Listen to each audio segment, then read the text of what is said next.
एक बार की बात है, एक राजा तलवारबाजी कर रहा था तो अचानक से उसके अंगुली में कट लग गया। तो पास खड़ा मंत्री अचानक बोल उठा, राजा साहब चिंता ना करें, जो होता है अच्छे के लिए होता है। यह सुनते ही राजा को गुस्सा आ जाता है। राजा उस मंत्री को कारागृह में बंद करने का आदेश दे देता है और बोलता है इसको फांसी पर चढ़ा दिया जाए। यह सुनकर मंत्री घबरा गया। उसने राजा से निवेदन किया, महाराज, मैंने आपके यहाँ इतने वर्षों तक काम किया है, क्या आप मेरी अंतिम इच्छा पूरी नहीं करेंगे? राजा बोला, ठीक है, बताओ क्या है तुम्हारी अंतिम इच्छा? मंत्री बोला, कृपया मुझे 10 दिन का समय दीजिए, उसके बाद आप मुझे जो चाहे वो सजा दे दीजिए। राजा ने उसकी अंतिम इच्छा मान ली।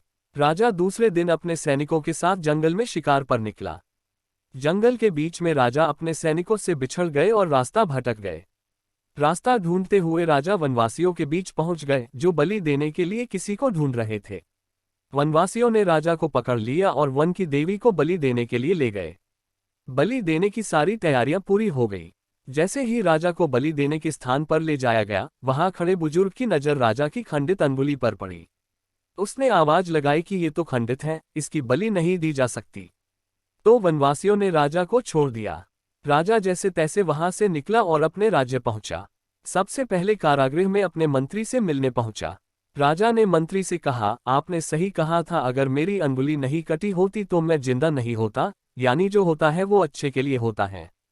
राजा ने फिर पूछा, मेरा तो फायदा हुआ, लेकिन आपका कैसे फायदा हुआ? मैंने तो आपको सजा दी। मंत्री बोला, मैं आपके साथ शिकार पर हमेशा रहता हूँ, उस दिन भी रहता, लेकिन मेरे खंडित नहीं होने के कारण मेरी बलि चढ़ जाती, इसलिए मेरे साथ भी जो हुआ अच्छा हुआ। राजा प्रसन्न हुआ, लेकिन छोटी सी बात पर मंत्री को सजा देने का दुख भी हुआ। इसलिए राजा ने मंत्री को कारागृह से निकलकर फिर से अपने साथ रख लिया। शिक्षा, दोस्तों, अपने जीवन में भी बहुत से उतार चढ़ाव आते रहते हैं। कभी कभी कुछ चीजें मन मुताबिक नहीं होती हैं। इस कारण से कभी निराश नहीं होना चाहिए।